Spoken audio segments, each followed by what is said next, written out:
Dear friends and colleagues, today we are here on behalf of civil society networks in the least developed countries and in most vulnerable countries.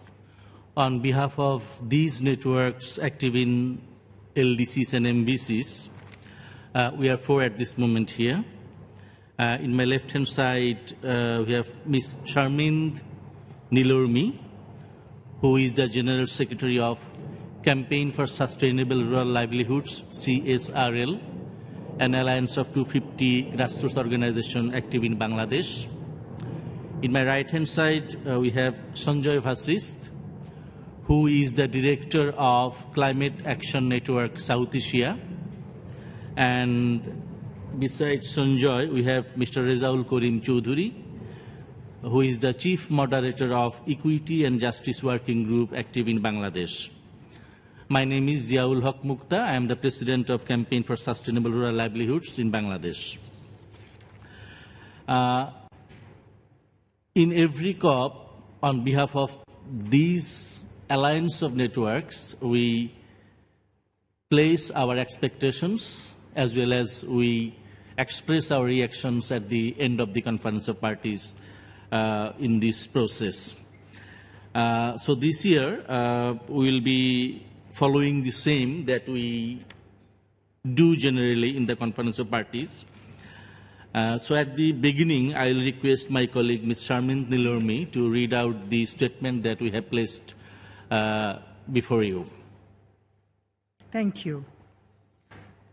We, the civil society networks working on issues around climate change in least developed and vulnerable countries, are profoundly keen to stress that Marrakech must focus on the process of strengthening global ambition in line with achieving well below 2 degrees Celsius and more preferably the coveted goal of 1.5 degrees Celsius as enshrined in the Paris Agreement. Without being increasingly ambitious, the catastrophe awaiting us cannot be avoided, leaving behind deaths, insurmountable losses in ecosystem services, and partial to complete damages to livelihoods of the poorest and the most vulnerable. We are here to find modalities of translating Paris Agreement into firm actions and setting rules and procedures to implement such actions. An enhanced global ambition is the key to deliver the goals within the Paris Agreement. Within the purview of a global mitigation ambition, the provisions under Article 3 must be expressed in terms of long-term mitigation strategy of all parties, accommodating much enhanced ambitious mitigation targets, keeping in mind common but differentiated responsibilities and respective capacities, CBDRRC, principle of the Climate Convention. We acknowledge that the nationally determined contributions, NDCs, those were placed in 2015 collectively, place emissions into a downward trajectory. However, we reiterate our deep concerns regarding emission gap scenario, which clearly shows that our ultimate greenhouse gas curve remains with full realization of published NDCs by all parties on a pathway towards 3.4 degree centigrade warming by 2100, which is a terrifying reality in many least developed countries, small island states, and vulnerable African countries. We cannot afford timeouts and continued rhetoric. We affirm our position in favor of 1.5 degrees centigrade warming limit, which science tells us as feasible and beneficial for humankind and the only planet that exists for their living. We urge upon the parties to put together their acts accordingly. The facilitative dialogue in 2016 and 2018, the first global stocktaking in 2023, are the process to assess progress and scale up ambition. We expect COP22 will successfully delineate and agree on a process to define modalities for the 2018 dialogue for enhanced mitigation ambition. 1.5 degree is just to survive, difficult is not impossible. In order to achieve 1.5 degrees centigrade warming ambition in reality, the parties must exhibit their commitment under the UNFCCC process towards paving the way for a concerted global effort under the CBDRRC.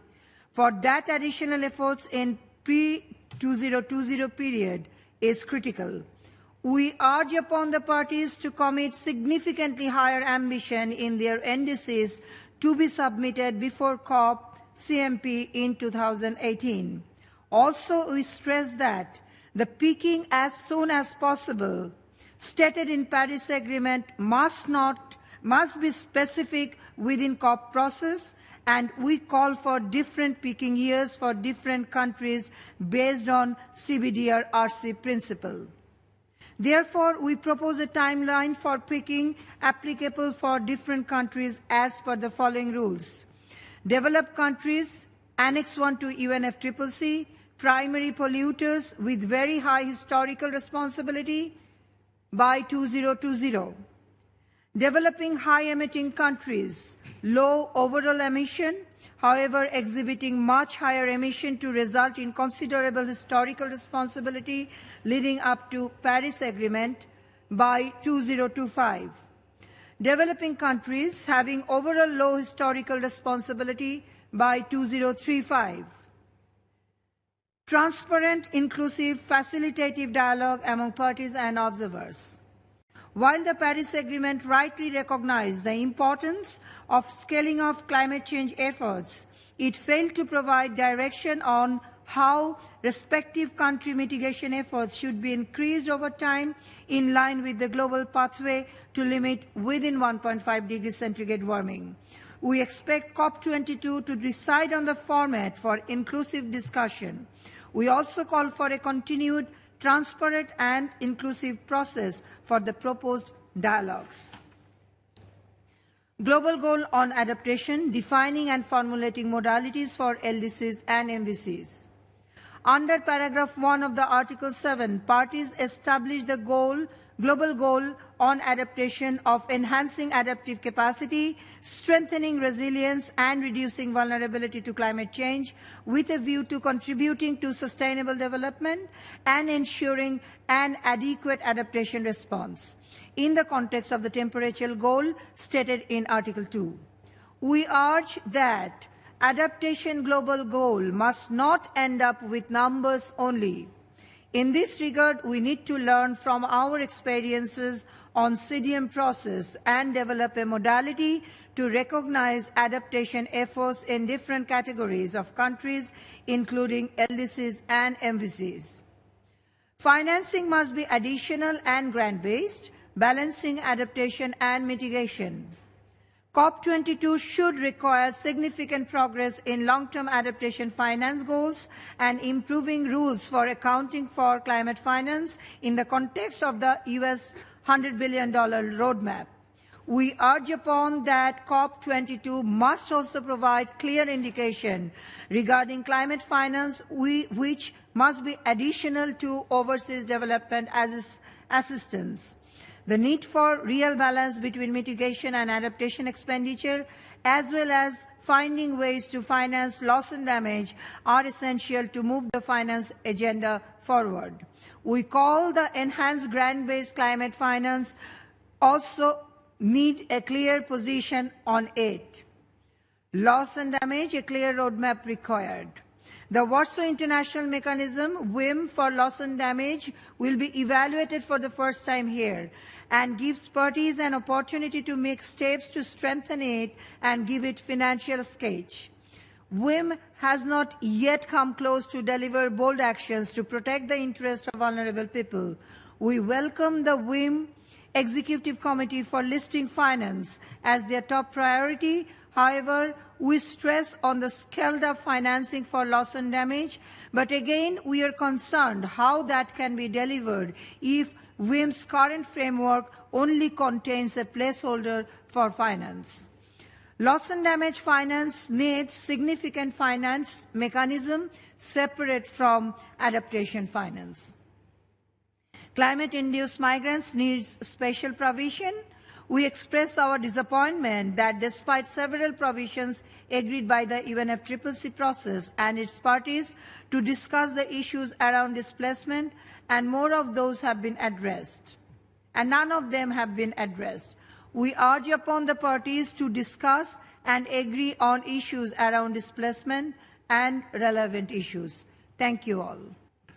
Thank you, Sharmin Dilurmi, General Secretary, Campaign for Sustainable Rural Livelihoods. Friends, we have 13 minutes in our hand. I'll request Sanjay Vasist and Mr. Rezal Kurim Choudhury to speak on some specific issues, especially as you have followed that in our statement we have prioritized the issue of ambition, and we are asking for picking a specific commitment in the process. So that's why I will request Mr. Sanjay Vasist, Director, Climate Action Network South Asia, to detail out what we feel on the issue of ambition, and I'll be requesting him to conclude in 4 minutes. Thank you. Lesser than that. Thank you, Muktabhai. In Marrakech, now we are here in day 2.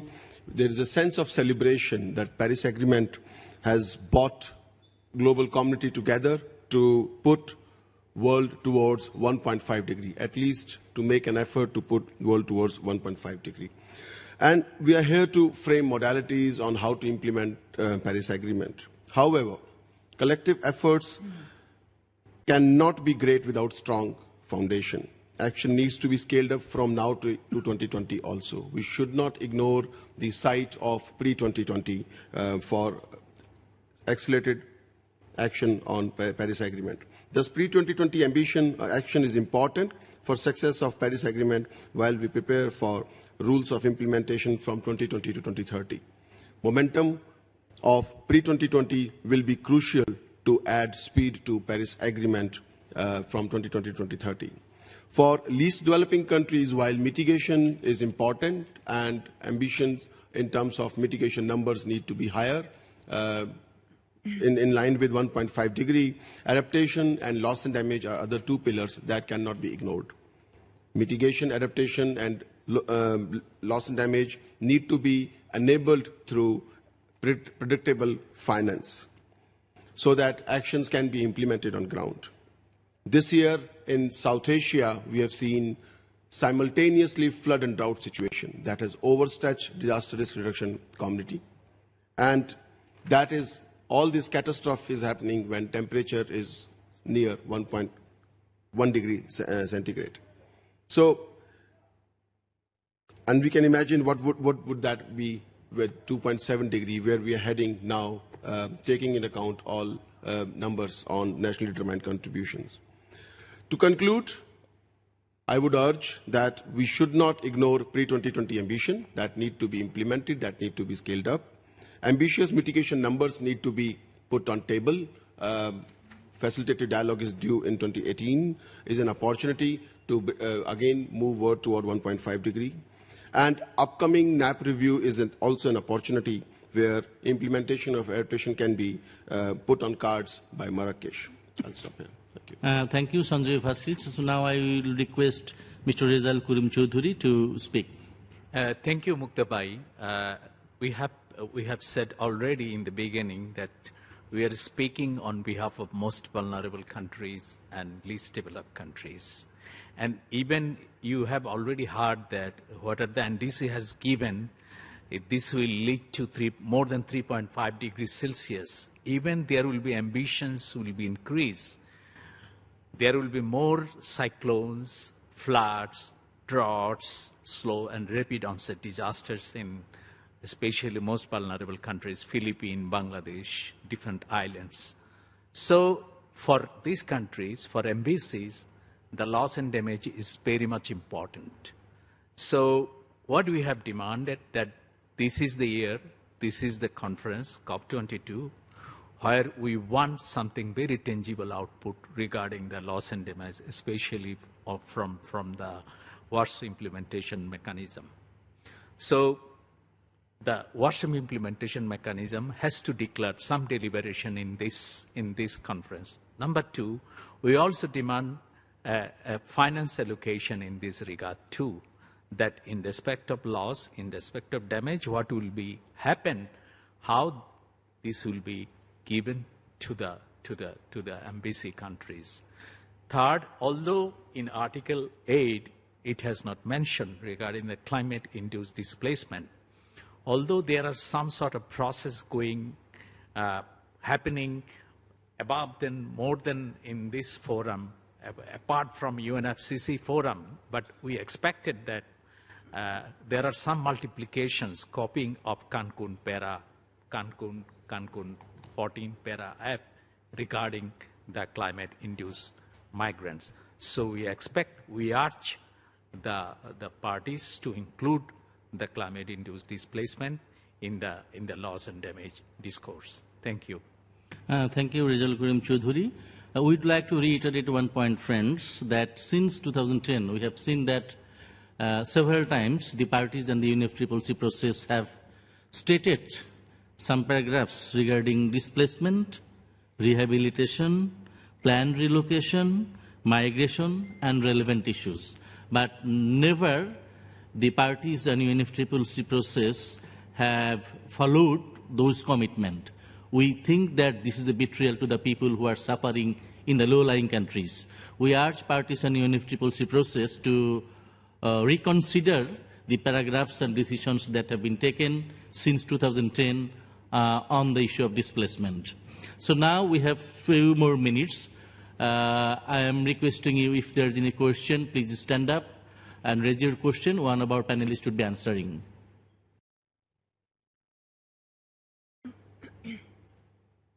Yes, please. And please introduce yourself at the beginning. Thank you. I'm Yuichiro from Japanese news agency, Kyodo News. And I have a question about what do you expect from the developed countries, such as including Japan? And could you give some examples of the needs of the developing countries, such as in adaptation and such as in loss and damages? Yeah, raise your hand. Yeah. As you are asking question about, specifically about the Japan, we heard that Japan still is investing huge amount of money in respect of coal. So this is a contradiction of Japan commitment toward the Paris Agreement, while we have committed to go for 2 degrees Celsius, even further down 1 point Celsius. So it's a kind of a very wrong signal, especially to the most vulnerable countries. So our urge to Japan government to drop the investment in the coal, and rather Japan is a highly technologically advanced countries. We expect some innovation from the Japan in respect of renewable energy innovation in this regard. Yeah. I'll also add here, let me also acknowledge before I raise my expectations, I'll share my expectations. Japan government has already investing a lot more on adaptation, at least bringing adaptation practitioners and stakeholders together in Asia and Pacific.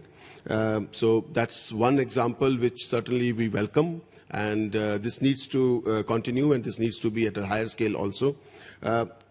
Adding that, I would again reaffirm what Reza Bhai has said, that Japanese technologies are known and can certainly provide a lot of solutions to move towards new energy and also build resilience among most vulnerable countries. So certainly that's what we expect, and we understand that after Fukushima nuclear disaster, coal is becoming a central source of energy, but there is much more to be achieved from renewable energy. This is the time when Japan is transiting from nuclear to alternative source of energy. It should be on solar and wind. Thank you, Sanjoy. There is one. So we have 4 minutes. Please introduce yourself and ask your question. Hi, my name is Sadie. I'm with the Climate Youth Delegation. My question is, what are your thoughts on developing countries such as Canada, the United States, particularly Canada, because that's where I'm from, including offsetting within their climate plan to say that they're contributing to addressing climate change on a global level due to the actions that are taking place within developing countries that they are somewhat including within their climate finance, and rather than addressing the actions that are taking place within Canada, are Canadian-based companies that are going through other countries to that are exploiting the environment. And then, yeah, okay. In 1 minute. Yeah. Well, offsetting, basically transferring the own burden to other by paying money is not welcome. When we talk about mitigation, and especially in terms of sustainable lifestyle, it is important that we reduce wasteful luxury lifestyle. That can only happen in Canada, country like Canada, rather than offsetting and asking developing country to offset. So we cannot certainly, we do not support offsetting to maintain luxury lifestyle and wasteful lifestyle. Thank you. We are at the end of the press conference, so now I will request my colleague Sharmin to focus a little on the issue of picking.